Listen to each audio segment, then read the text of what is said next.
There are years that ask questions and years that answer. And I evoke this daughter of Alabama, Eatonville, and Harlem, Zora Neale Hurston, as we seek a word in this year, in these days and times of 2020. And 2020 is the year that asks the questions, but yet has given us way too many answers. So will you please pray with me?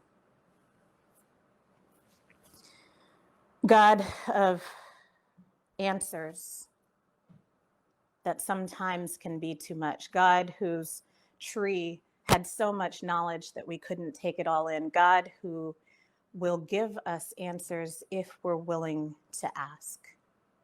This year of 2020 has been a lot.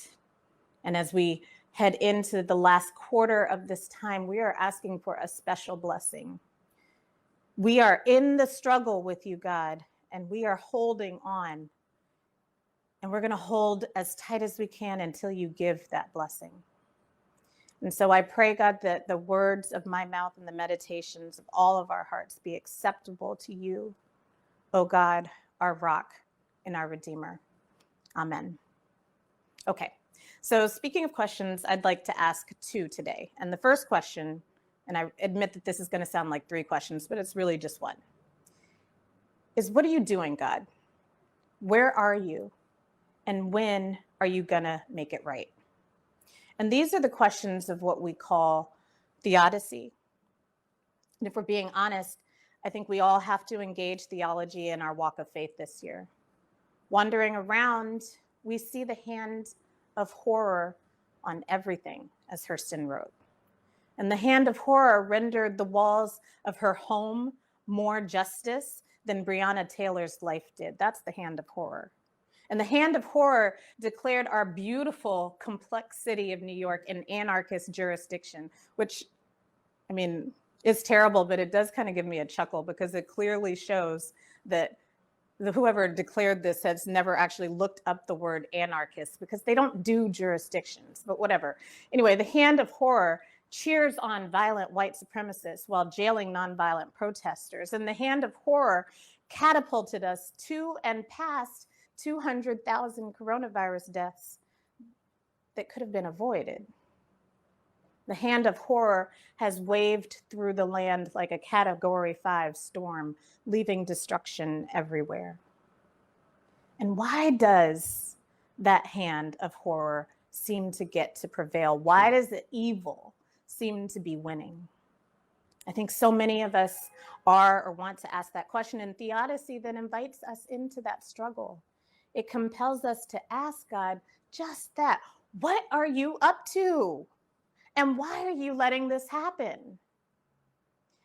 And what I want to say is that if our answer is too glib, we're not struggling with God enough. Which brings us back to our text, a cornerstone in the study of theodicy. Jacob's story is long and complicated. So you may not remember, or maybe you didn't even know the context of today's text, which I'd like to give you now. Just before his evening struggle, Jacob is in the crisis of his life. He has done his brother Esau serious wrong. Esau has every reason to pursue him with bloodlust and vengeance, which Jacob knows. And Esau's no chump either. He's done okay for himself, and he comes on the horizon with strength and might. Jacob considers himself at the beginning of this text that we have today on the verge of death. And he had a few ways to react, but he wasn't sure. He wanted to protect his family and his possessions, so he did his best to do just that, sending the family ahead of him and away. And he very wisely sent Esau a gift, a large gift that acknowledged the wrong that Jacob had done and evoked their brotherhood. But he still wasn't sure. And what confused Jacob here is something that I think we can all and should all pay attention to. Because Jacob knew that God had made him a promise. And he cried out to God. He wanted to understand how he could possibly be in this position when God had made that promise. And he fell on his knees and he prayed and he said, "O God of my father Abraham and God of my father Isaac, O Lord, who said to me, 'Return to your country and kindred, and I will do you God, I will do you good.'"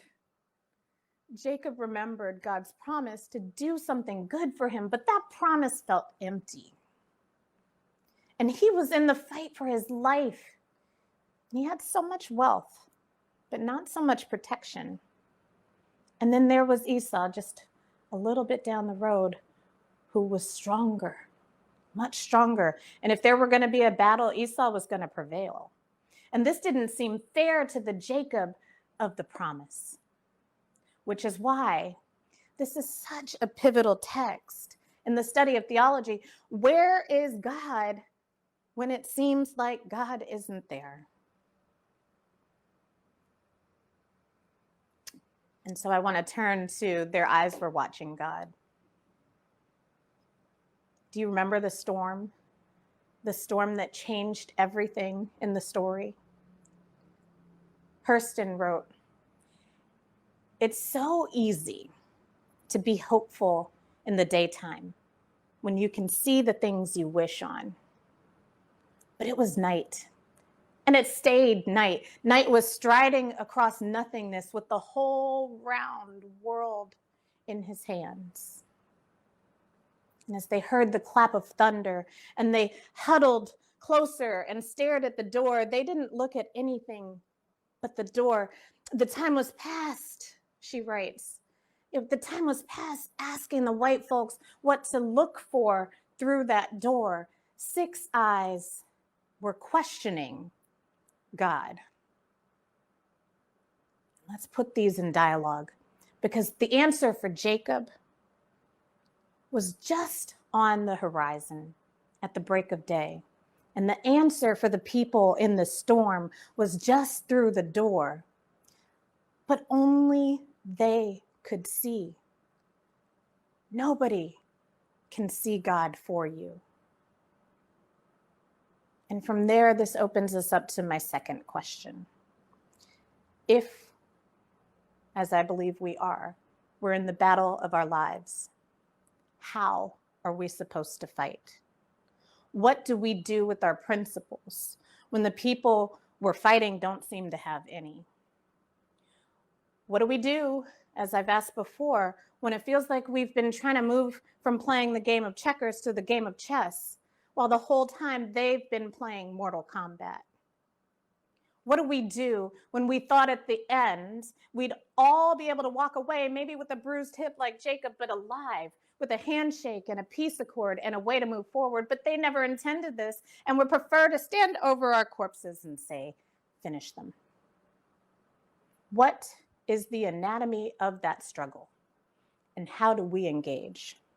And as I ask this, I want to read to you a very insightful post my friend Arjan Kamare wrote this week. And here's what he said. I'm quoting him. "In storytelling, I've seen two models of fighting. One in which the hero becomes a purer and purer version of themselves, and they beat the villain by getting stronger, digging deeper, becoming an even more idealized version of themselves. And then the other one, in which the hero finds themselves drawn deeper and deeper into the villain's world and ends up briefly becoming like the villain tactically in order to win. I believe this latter kind of fight, the impure fight, is behind the quote, 'They who fight with monsters should look to it, that they themselves do not become a monster. And if you gaze long into an abyss, the abyss also gazes into you.' And he gives the example of Star Wars movies that threaten this all the time, as in fight like the dark side, you automatically end up joining the dark side. And at the end of many of these scenes where the hero has faced defeat and been tempted by impure fighting, the hero has a moment of realization where they risk losing everything, but stop fighting and say something like, 'I'm not you. or our more modern, when they go low, we go high. Thank you, Michelle Obama. It's a victory of moral resilience with the logic of, even if I'm erased, I've endured. But Arjang says that's not always the only choice. It's the only choice when it's the only choice, when you simply can only endure. At other times, that perspective is a luxury. And he quotes General Mattis saying, "No war is over until the enemy says it's over." We may think it's over. We may declare it over, but in fact, the enemy winds up getting a vote, which is hard to hear. And that means that we may need to go farther than we believe we should go, especially if it seems like we're losing.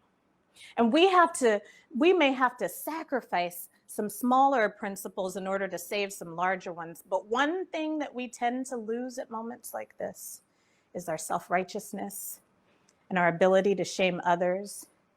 And that has oftentimes been our blind spot.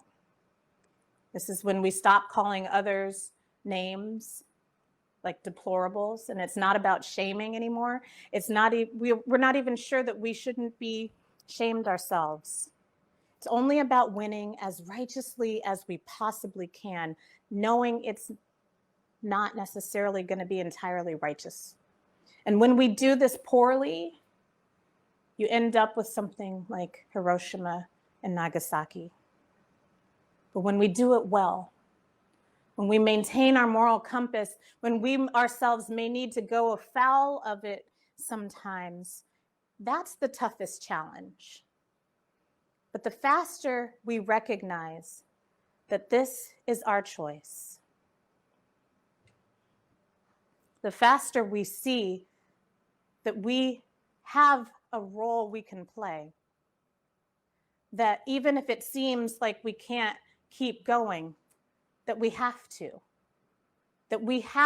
survive, and there are things we will have to do to make that happen.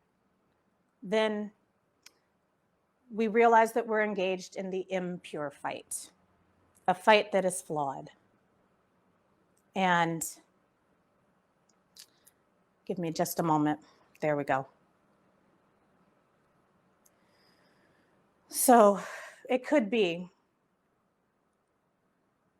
that as we recognize that this is our choice, this impure fight, and that it's flawed, and the more quickly we realize the truth of our reality, the more deeply and honestly we can see the truth, and the better we can act. Perhaps such that our actions can endure later.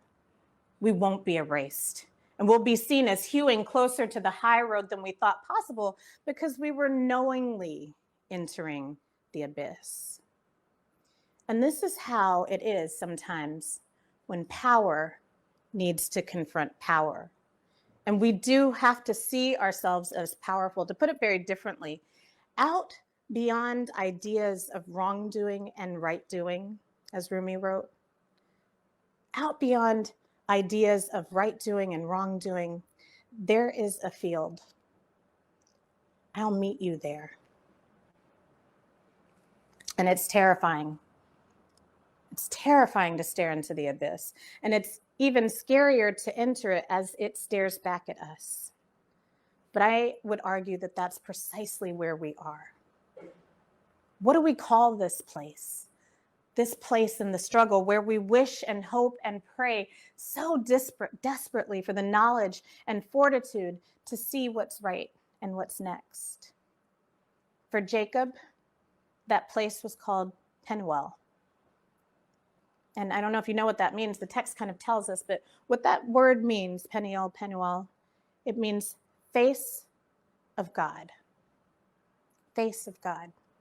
And in the struggle, Jacob saw God's face in a way he had never seen it before, which means there is a place we go in the struggle, in the fight, where we can see God with more clarity and more truth than anywhere else, any other way we possibly could.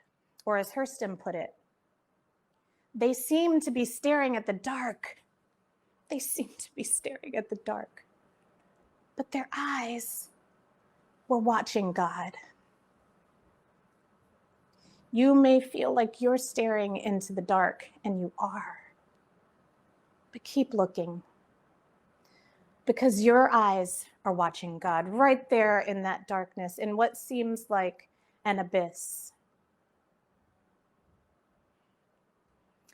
As Jacob stared into his own abyss, we have to note this. He had to give up a significant portion of his privilege in order to survive. He couldn't keep the whole flock. He had to give something up in order to make it. And Esau, who knew his life mattered too, Esau, who had every reason to seek revenge, he wasn't about that life. Jacob perhaps projected what he would have done if he were in Esau's position, but you see, Esau wasn't like his brother Jacob. They were kinfolk who weren't sin folk. Jacob wasn't his battle. And Esau was ready to leave Jacob with a blessing that Jacob couldn't even anticipate. And one thing that we learn in our struggles is a very particular piece of what Jacob, however flawed, had clear. Don't you dare go through these struggles without getting your blessing. And that, I would argue, is the anatomy of a fight. We fight with our lives, but then we must walk away with a blessing. We cannot compromise our blessing. We just can't. We have to know that it's coming, and the fight may be asking us everything. We may be in it and wondering, are we about to die? It'll be messy, and it's going to have twists and turns we didn't anticipate, and we'll stare into the vast unknown, and there will be a time when we have to fall to our knees alone and plead with God and remind God of the promise of protection in our lives, and remind ourselves of this too. But keep staring, keep praying. Your eyes are watching God. We have to remember that in the process of inviting God into that remembrance is part of the anatomy of the fight. Folks, we're in times full of trouble and compellment, as Hurston wrote, compelling us to do more than we can or should. But remember that the struggle started well before you, and it's going to continue well after. But while it endures, God endures longer. God, Elohim, El Shaddai, the name that cannot be contained, the Most High, the Alpha and the Omega, will start and will finish and will not be thwarted. As Dr. Ebony Marshall Terman preached just the other day, what she said was something like this: if you're right in this fight, you will win, and we will win. And we are right, and our lives are worth fighting for, and God will not be thwarted in God's mission. To close, I want to end with Hurston's protagonist in Their Eyes Were Watching God. Her name was Janie. And she looked at the light of the sky, and as Hurston wrote, she pulled in her horizon like a great fishnet with so much life in its meshes. She called in her soul to come and see. Call in your soul to come and see the blessing your God has for you on the horizon. It is just within your reach. Keep your eyes watching God. Amen.